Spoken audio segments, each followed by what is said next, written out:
fans and NFL draft fans. Myself and Oscar are right back at it again. Thank you for joining us again.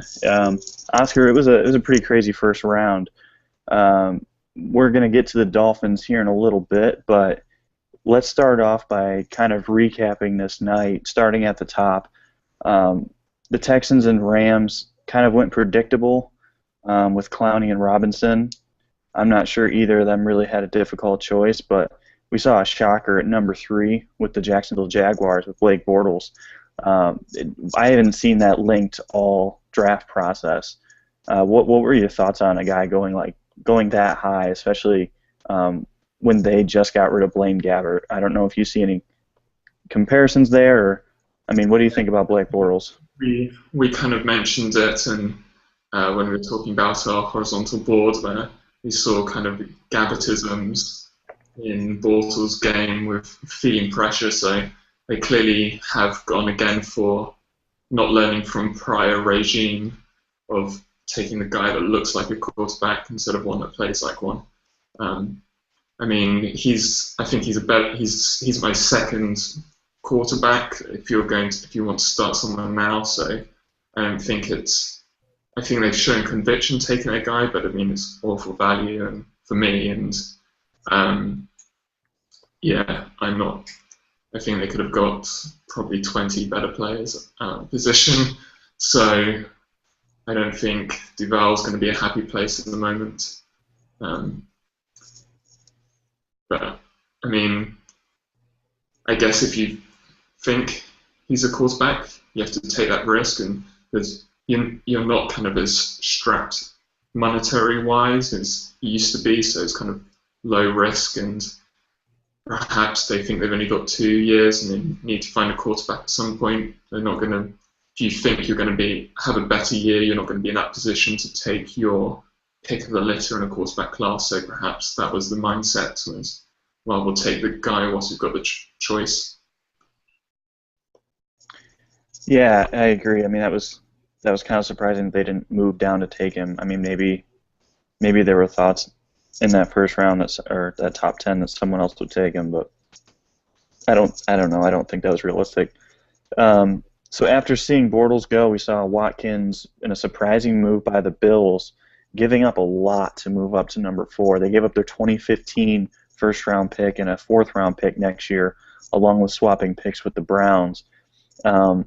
That's going to be trouble for Miami, I think. Sammy Watkins is my number 3 overall player in this class. Yes, we have Brent Grimes, and he's phenomenal, and I'm not too worried about that matchup, but Watkins is a guy that can win at any position at wide receiver. Do you feel the same way that that's kind of an issue now for the Dolphins? Well, I think kind of the way the Dolphins secondary is built, it can live with the speedier, quick-hitch receivers, because we've kind of got very fast-flowing hit cornerbacks who don't have kind of the bigger press guys that are going to get beaten by that quick movement. And so I think the matchup is kind of a stalemate in some way. It's not going to be. I think it's going to be worse for Miami if you have bigger physical receivers that, although they're not going to be, but they can just high point the ball higher than anyone we have.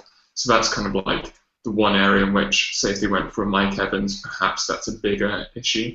And particularly with the trouble Miami has covering linebackers, tight ends. That's kind of, you'd think if it was a Mike Evans they took, that could have been more of an issue with just getting down the field. I guess the issue with Sammy Watkins is getting the ball in space. He's going to make plays out of nothing. So we saw kind of glimpses with the Cincinnati Gio Bernard run where he kind of made 20 people miss. So I think maybe playing Sammy Watkins twice a year might force them to improve tackling, which wouldn't be exactly a bad thing, maybe to highlight that element of the game. As Phil Benoit likes to say, the fundamentals. So hopefully it helps in that area of looking at how the Dolphins can react to it. I think the cornerback group is kind of set to be a good matchup, but he's definitely a dangerous player. I think it'll be interesting to see what they do with Stevie Johnson. I think he'll possibly be on the trading block. So Bills have got younger, but they might lose an experienced wide receiver, and Woods and Watkins is a pretty good pairing there on the outside. Yeah, I agree. I mean, and that might be something that maybe Miami even looks at if Stevie Johnson's let go. I mean, he's not really, that number one type. He'd kind of, be that number two type. But that'll be an interesting development to see kind of how they handle that. So working down, another surprise pick for me was the Browns taking Justin Gilbert at number 8. I think he's a good fit for their system, for what they want to run. They want to be aggressive. They want to get more turnovers. And he's definitely got the ball skills, but he seems to be more of a wide receiver playing cornerback. He's more of a linear athlete. He doesn't change directions well at all. He's stiff-hipped and I think he lacks a lot of instincts. So to see him go number 8, I know he was usually mocked around like number 10. So I mean, it's not a reach in terms of that where he probably would have gone anyways, but I think for the Browns to take a guy like that, it's a bit of a risky pick at number 8, especially to move up from 9 to 8. I don't know why on earth they would give up that 5th round pick, and sure, it's only a 5th round pick, but all the data says. So that was a pretty surprising move for me, and especially having your choice of all the cornerbacks, I'm not sure that Gilbert was the best one. I mean, that style of corner, he's probably my number 4, number 5 overall corner, and I very well could be wrong. That may be the case, but when you look at a technical standpoint, he's not the technician that you want to take in the top 10, especially in a deep cornerback class where we saw Fuller go 6 spots later. I think Fuller is a much better cornerback overall. Do you have any thoughts on that pick by the Browns? It's kind of a head scratcher, and we'll get to what they did later. But at number 8 was kind maybe why they moved up is I think the Vikings were kind of in that they're looking for a corner as well. So perhaps if they maybe had him above Barr, so perhaps that was a reason they thought they had to get above the Vikings to take him. Or they saw the Vikings as a team that would maybe trade back with the Lions for the Lions to go up and get him, who was kind of hotly tipped. I think one reason they maybe went for him is they play in the division with, obviously they play big receivers, so maybe having that kind of size and length is something that they wanted as like a matchup. But yeah, I had him as my 5th or 6th corner, so for me it's not a great pick. I know people see the highlight plays and he has some return ability, so getting extra value there, but as a pure corner, I don't think he's warrants a 1st round pick, let alone top 10. So I think that was on my board anyway, a reach and not particularly a pick I like. Yeah, I agree. Moving down the line, we saw Eric Ebron go a little bit earlier than we had hoped. It probably wasn't realistic to think he was going to get to 19. And then back-to-back, we saw Taylor Lewan, a guy that we were really hoping that would go before us, go to the Titans in a really head-scratching decision. They've got 2 talented tackles when they're healthy, although they haven't been healthy, so maybe there's going to be a post-June 1 cut there if Lewan looks good. They paid Michael Orr as well, so I don't know what they're going to be doing. I think I have pay 5 to 4 tackles at the same time. I mean, they like to run the ball, so perhaps this is more like a look to the future, and we'll see. And I know there's been rumours that they like Trey Mason in the 2nd round, so perhaps they're going for a run-heavy draft, and that's how they're going to take some pressure off Locker, is running the ball even more and trying to keep him as upright as possible and healthy as possible. So I think that I really like Locker. I think he's what Bortles will be if he works out. That's what Locker is, if Locker stays healthy. So I think Locker's really good. It's just, and if they can run the ball, I mean, I really don't like Lewan. I think he's a right tackle. I have him late 2nd round. Has showed real inconsistencies, and yeah, I was ecstatic when he was off the board. And so should we move to, I guess, Odell Beckham to the Giants? That was another player a lot of people wanted to see in Miami, and I think that's almost a replacement for Knicks. They get an explosive player on the outside, and I think it's quite reassuring. There's a lot of people thinking he wouldn't go, or the Jets would move up, or he wouldn't go as far as the Jets. So it's good to see him not finding the division. I think his explosion underneath is a real weapon, and it should be exciting to see whether Eli Manning can stand up and throw the ball to him. That's all. Yeah, I agree, and I like Locker a lot too. Going back to the Titans, and then with the Giants, that would have been fantastic for Miami to get. Aaron Donald at 13 was a bit of a surprise. It's another pass rusher along that front four. That pass rush is just going to be disgusting to watch, and I can't wait. I really like what the Rams have done. I think they went and they looked at the division, and it's being played in the trenches. I mean, everyone talks about Russell Wilson and Kaepernick, but they're not asked to do much. It's all on the running game and the pass rush, so they're just matching them at their own game. And I think they're going to have to take more off Sam Bradford to be effective. I think that's not a hard thing to do with what they're putting together there now. Looking at the Steelers for Ryan Shazier, that was a guy that the Dolphins were really heavily linked to in the recent days. That was I don't think it's a shocking pick. I think the destination was a little surprising, but I had touched on that the other day. You know, you've got an athlete like that. The NFL drafts athletes in the first round. That's a common thing to see. You get the raw player that you're going to try to develop because of a perceived upside.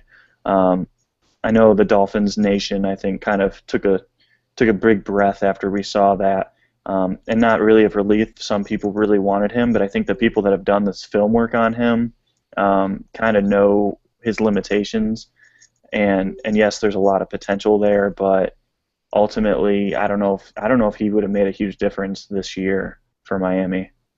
I really like him. I think he's a will side linebacker, and what are you expecting from that position? I think the Steelers will play Will inside, and where he'll be uncovered and can just run around and make mayhem. I mean, he looks like if you watch him running his 40, he looks like a Greek god or something. And I mean, he's like a real athletic specimen. And I thought the Steelers were going to go take Hageman and improve that D front or go for a corner, because they're obviously got a lot older, and so that maybe Fuller coming off the board just in front of them maybe disappointed, took that option away. But yeah, I think that was an interesting pick, and that'll be interesting. I think that they had Troy Polamalu playing linebacker so often, so perhaps they wanted to have Troy back playing safety, and then now they've got a player with the same kind of instincts and athleticism that can attack that A-gap that they like to do with Troy in the snap of the ball. So that kind of makes sense in what they like to do in package-wise. So that could be a pretty interesting pick, I think. And then if we go to CJ, another inside linebacker, CJ Mosley probably will play weak side inside as well. So he kind of went back-to-back with the linebacker core. And that was just a pure Ozzie Newsome pick. Bama, linebacker, smart kid, like real leader, workout hero. So I think that was, I think for me it was between Mosley or Clinton Dix for the Ravens, and I think they should have taken Ha personally. I think he would have been a really nice fit there, but you can't blame them taking Mosley either. Them both rated top 10 picks, so I think they got a great deal there. Yeah, I agree. It was a little surprising that they didn't go with Clinton Dix, especially because they just invested a second-round pick last year in Arthur Brown. That might be a critical statement against what Brown showed in his first year. It was kind of surprising he didn't hit the field too much. And that was I think that was the point where we all realized, and we all should have realized, that if Miami doesn't trade down, they were going to force that offensive tackle pick. But I want to get to the pick that's in between the Ravens and Dolphins. what I would characterize as the worst pick of the first round, just as far as talent and as far as need. The Jets definitely had a need for a safety, but Calvin Pryor out of Louisville, I had him as the 80th overall player. He's a guy with no awareness. He just devotes himself to knocking people out, and it's fun to watch, but it's ultimately very dangerous to put that in a defensive backfield, especially when you're facing Tom Brady, and then a rising player like Ryan Tannehill, who's hopefully going to get a lot more weapons this draft. I think that's a big risk to take a guy like Pryor when your offense literally starts Jeremy Curley at wide receiver. Pryor was a bit of a shocker for me, and I literally put my hands up and like smiled, had this huge smile on my face because I thought that was a terrible value pick for them. How do you see that Calvin Pryor pick? Yeah, I'm not a big Pryor fan. I think it's pretty absurd him going in front of Jimmy Ward and Buchanan. So I was pretty happy that the Jets went that way. I think if they went Cooks or even Jason Morrow or another corner, I thought Denard may have been the pick. I think he would have been better utilised in that defence. Pryor, Rex will find a way to use him. He's going to be a hard-hitting player. I think he's kind of the old version of a safety. He's not. I think his kind of breed is dying out, and perhaps in a couple of years he won't be playing many snaps because he just won't be seeing the field as much. I don't think we're seeing more interchangeable safeties or single high and then almost another linebacker. Whereas I guess he could play that kind of like nickelbacker role, but I don't think he's that athletic. So yeah, I'm not a huge fan of it. I guess we'll go to the pick everyone's here for. So we knew that. Well, first, shall we talk about kind of like the circumstance? So the board was pretty much obliterated in regards to kind of what the preconceived picks were. It was either going to be linebacker, maybe if a tackle fell, like a Zach Martin, or I think a couple of people thought maybe Xavier Ciafulo or a wide receiver, tight end. So there's kind of like no one on the board at the consensus value, we'll say. So we're not privy to what the Dolphins board is, and we can see by how everyone has different boards. No one agrees, and how we've disagreed with many teams already through this draft process. We kind of can't tell where everyone has people graded. I mean, I have personally Juwan James as a high second rounder. That's partly because he's just the right tackle to me. He's not going to be much more. I know. Shall we talk about the player first, or the possibility of trading down? Let's talk about trading down, because I think that's a big topic that we had all hoped for, especially when we see what happened after Miami.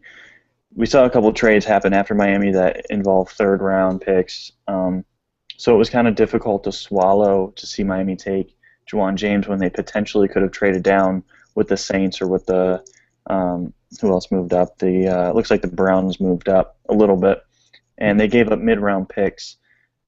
I think that we talked about this, before we went live, is that the Dolphins really could have been scared of a team like the Packers taking a tackle, or the Chiefs, who's lost a lot of talent on that line, or even the Bengals. And then, of course, being in that middle of the first round, if a third-round pick can get you maybe even from the top of the second, from that to 19, I mean, it's a buyer's market ultimately. So I think that Miami tried like hell to sell this pick, but they also realized that towards the end of the first round, there's a very real possibility that the Panthers or that the Bengals, Chiefs, someone like that could have taken a right tackle. So I think it would have been kind of, and especially the Seahawks. Seahawks have a huge need at right tackle. So I think it would have been dangerous for Miami, because ultimately they got the number one tackle in that second tier after those guys that we saw go earlier. Well, I think that's kind of the important thing to state, is they got the guy they wanted out of that next bunch. I don't personally think Zach Martin would have even been a pick for them. I think looking at their size parameters that they've had at tackle, they've all been 6'5" or over with 33 length arms or over.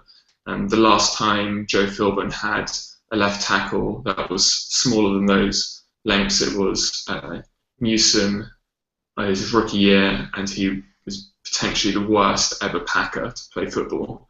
So perhaps that's like another kind of warning sign that they were going to go for a bigger player. And Juwan James is pretty big. He's 6'6", he's got 33 and 3/4 arm length. So and he uses his arms well. He's got a good punch. He could get better.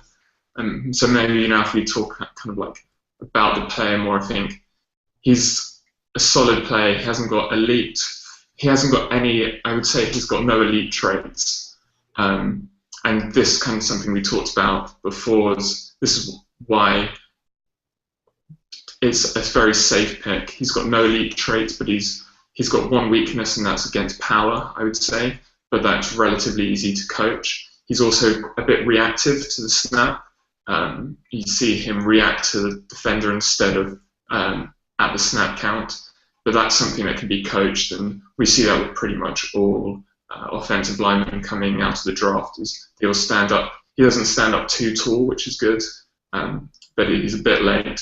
We see that even with Greg Robinson, the second overall pick. He stands real high and real late off the snap. So, and that's something that's coachable. It's stance-based, and I think it's primarily because O-line coaches in college, they haven't got the time to teach proper techniques, so they kind of get the basics and what's manageable and they can live with, and they let these kids that are strong enough and athletic enough to kind of win, and that's all they care about is having that guy win. Yeah, I think he's got a weakness against power, but I think this is maybe something that hasn't been spoken about. Is one real big positive is it's bringing more continuity to the O-line. You have Dallas Thomas and Juwan James, both volunteer teammates. They likely will be the right side of the line, and that joins Albert and Bicknell. Bicknell was the O-line coach at Kansas City 2 years ago, and Shelley Smith and John Benton. So now we've got all the new additions to the O-line have a familiar face. So it's quite an interesting dynamic that Pouncey is the one starting offensive lineman that hasn't got someone in the O-line room that's kind of on his side. It seems like he's getting along well with Brandon Albert, but perhaps that's kind of like a good working dynamic as well to push Pouncey down the pecking order somewhat, and to have kind of people that have already got a relationship with each other and a trust. So perhaps that was another reason why they prioritized Juwan James over, say, Morgan Moses, or waiting to come down and see who fell to them. So they knew they had this guy. They knew they'd met with a lot of Tennessee players, so they've done their research as well. So I think that's potentially another reason why they went there, is for the stability of that room, which was obviously in so much turmoil last year. Yeah, I agree, and that was a big part of the recap that I just put out for Bleacher Report. Is they want, like you said, I mean, they want a guy that can come in, do his job, have some upside.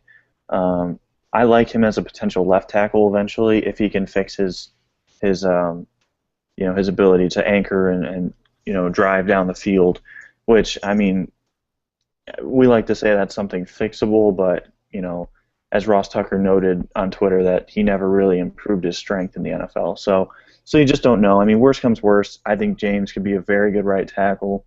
Like you said, I mean, when you have a chance to get your guy, sometimes you don't want to be cute.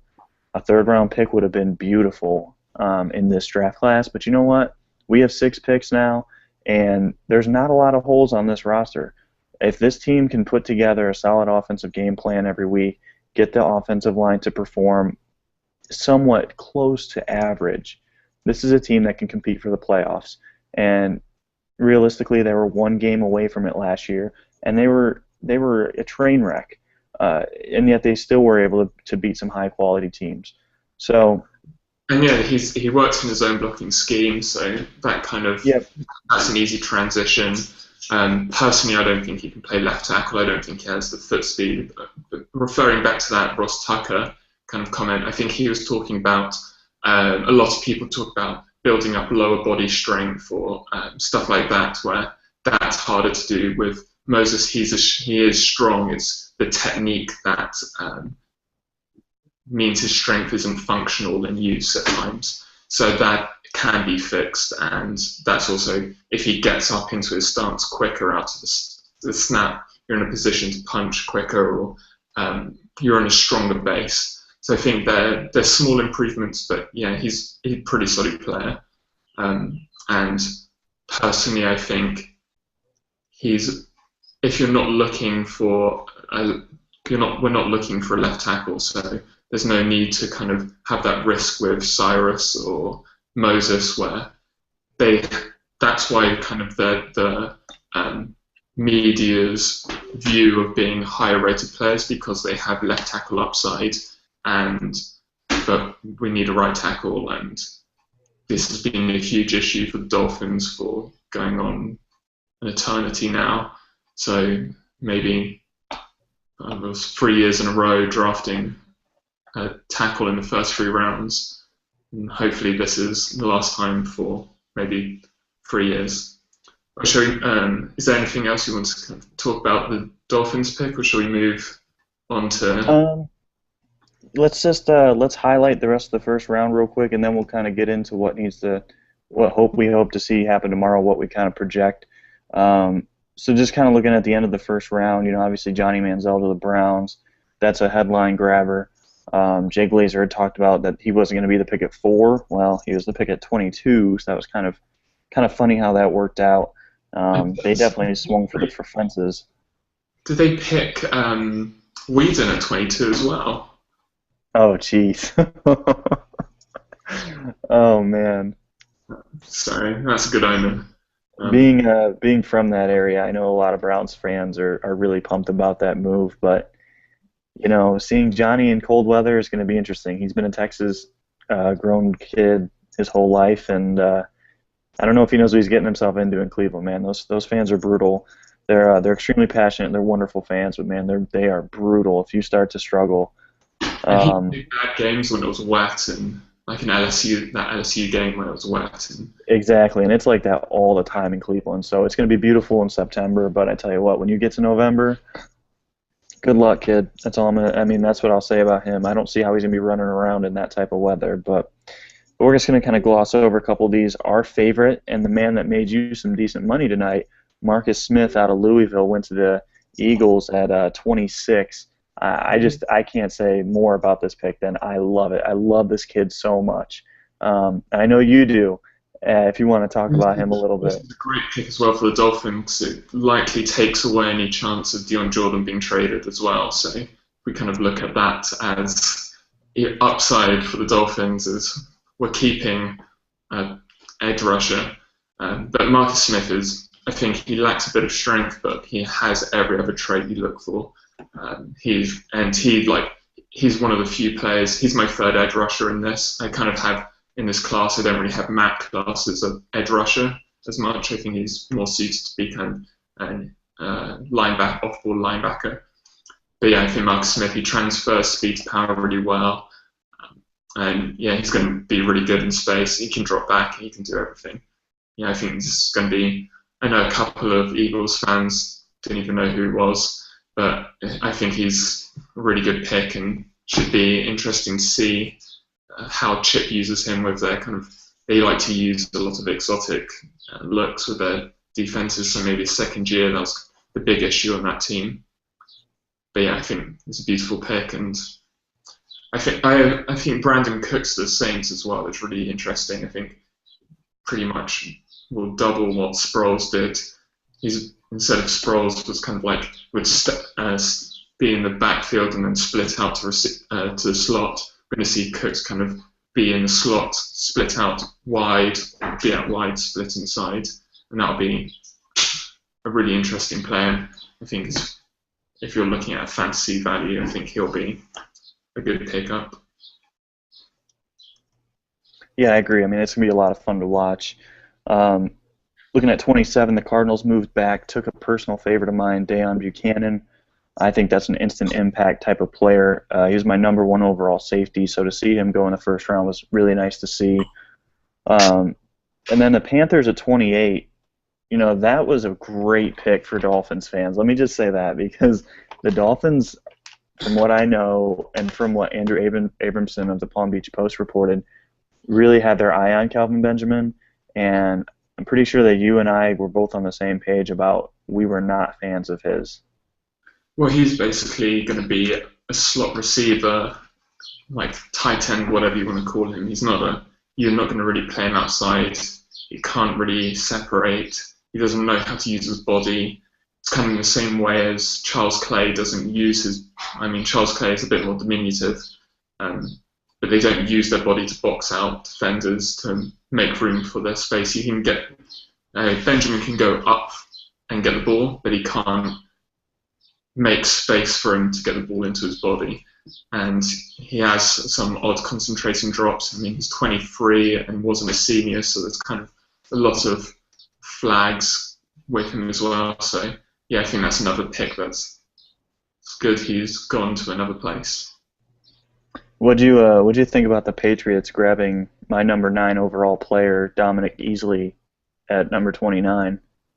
Yeah, I had this tipped for a while. I thought this was going to be the pick. I think it's pretty obvious. They got top 10 player coming off an injury. They don't need to force him in. They can use him situationally. He can even play on the edge and play inside. He can be disruptive.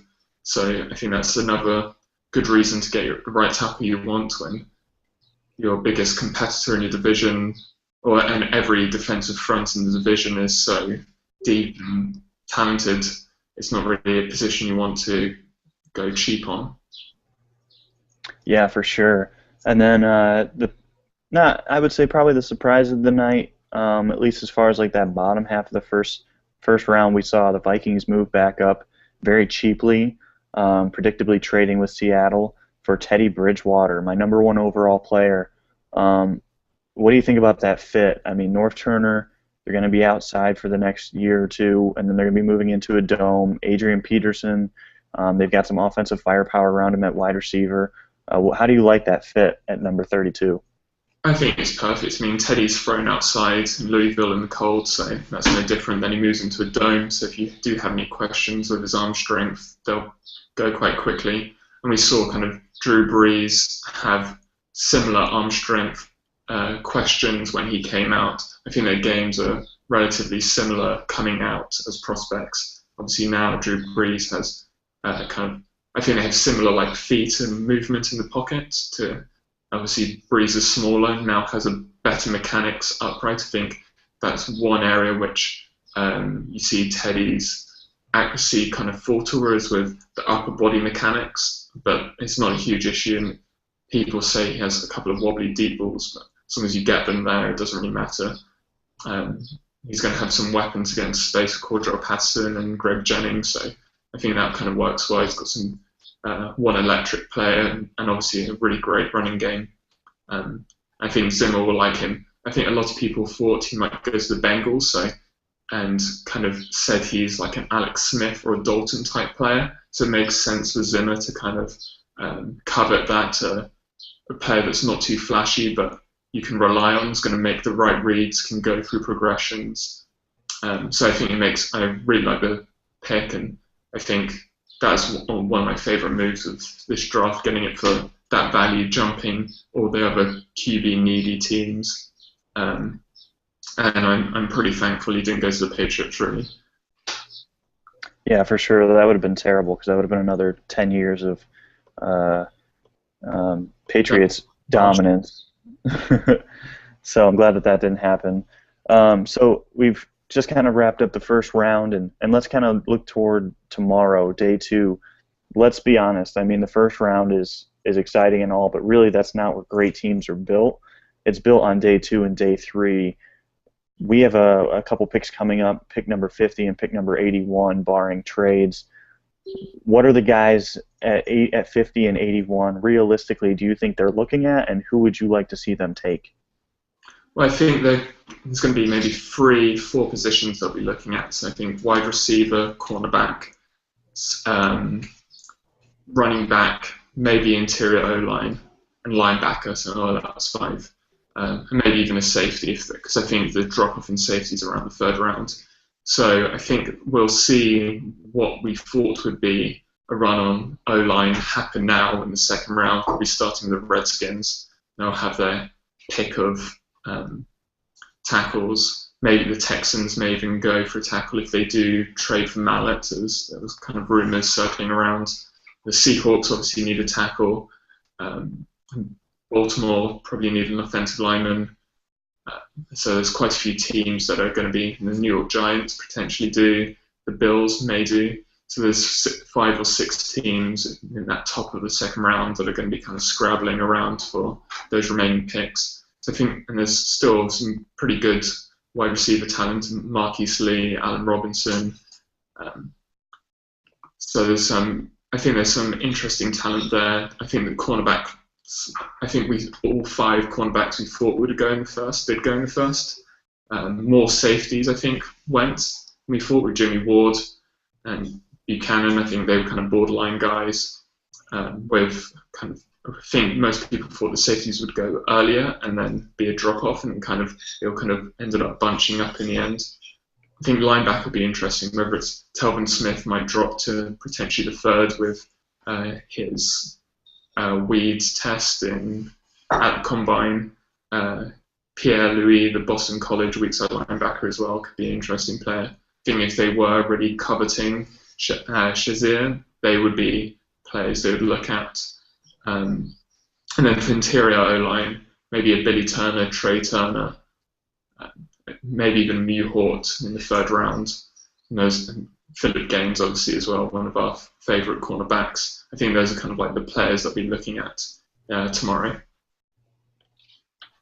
Yeah, I would love for them if they can get Philip Gaines. I mean, that would be, I talked about earlier if the Dolphins would have taken Calvin Pryor, I'd have taken my laptop and thrown it out the window. If they can get Philip Gaines in the 2nd or especially the 3rd round, I mean, that's a home run pick that you instantly would just be drooling over because what he would add to that secondary. As far as the 2nd round, I really expect them to go offensive weapon in that 2nd round, and by that I mean, like you said, Allen Robinson, maybe Devontae Adams, Marquise Lee, who's still on the board, shockingly. There is value to be had at 50, and there's going to be an O-line run that happens between 33 and 50 tomorrow, I'm sure of it. So that should leave a playmaker there. I also wouldn't rule out tight end. Some really good tight ends on the board as well. I'd love to see Miami go get another receiving option for Ryan Tannehill, especially a bigger target, because a lot of our guys are somewhat smaller. Although that may be for a reason. Be a great fit as far as scheme and what he can bring to the table. So I think Miami's in a great position at 50 to get a talent that can instantly contribute, kind of like you talked about, maybe an interior O-lineman or a cornerback if one's there. I think those would be solid picks, and it'd be unfortunate to have to spend another pick on an interior O-lineman, but this class is so much deeper at guard that, you take one and he's, you end up turning Dallas Thomas into a backup, and that's fine. I think that Trey Turner out of LSU is going to be available. I was told by a source last night that he has medical concerns, so that could push him down the board a little bit. In the 3rd round, that's where you want to take a guy like that. So we'll see how that plays out. That might be, speculating too far, but the Dolphins definitely are in a position to add some impact players here on day 2. I think maybe running back, if we see like a run, I think Trey Mason's been linked with, as I said, with the Titans. Hyde's been linked to the Browns. So there's a couple of players, so that kind of run could start. So we could see a Charles Sims or maybe a Dry Archer, Bishop Sankey, maybe in the 2nd or 3rd, depending on where that kind of run. Hopefully in the 3rd, I think that kind of value would happen there, and all those kind of players can be movable around. You can run in between the tackles. Maybe Dry Archer a little bit less than the other 2, but they can also be flexed out and catch the ball. I think that'll be an option at some point if we are going to see both lasers offense at Virginia and when his spurred Eagles, they both had that as kind of a constant um, attribute, as having a back that could flex out or catch the ball out of the backfield. Yeah, for sure. And in my second mock, I had given the Dolphins Charles Sims, and people were kind of surprised at that. And I don't think running back's a huge need, but it's one of those situations where if the value is there, it's a position that you consider. So like you said, Bishop Sankey, if Sankey's there, I wouldn't blame him for taking him at 50, and I sure as heck wouldn't blame him for taking him at 81. It just depends on where that run starts, like you said. And Sims is really pro-ready. I mean, he's the best. Yeah. I think Freeman and Sims are the best pass blockers, pass protectors. They both catch well. Sankey catches well. He's not as great as a pass protector, but he's the best true runner. I think Sims he just looks like Forte to me, and that's the type of back that lasts a long time in the league. One that's versatile and multiple, and they haven't invested a lot of time into Moreno. I guess Miller's probably he's got 2 more years considering how long this franchise has given Daniel Thomas. But we need to get Daniel Thomas off the roster, so any running back should be hailed. Yeah, it'll be fun to see this day too, because ultimately, yes, you want to fill needs, but you just need to add talent to the roster. Best player available is more of a concept than a reality, I think, because you always factor in needs when you take best player available.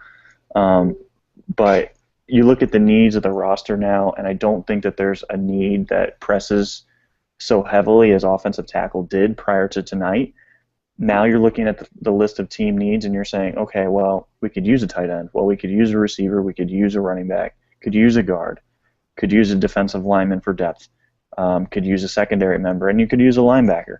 But you're looking at those positions, and you're saying, well, to be honest, that's every position on the field, because you could use a quarterback too. So who's going to be the best one there that you can bring in, contribute, and still have upside? Because I think that's where Jeff Ireland really failed, is he didn't get guys with upside. So, and he didn't really, I don't think he understood like player personality and how that factors into success either. So hopefully Dennis Hickey can see that a little bit easier than what Ireland did. But I definitely think Miami's going to size parameters without athleticism ones. So he just went for players that look the part without being able to have movable parts. Absolutely. Absolutely.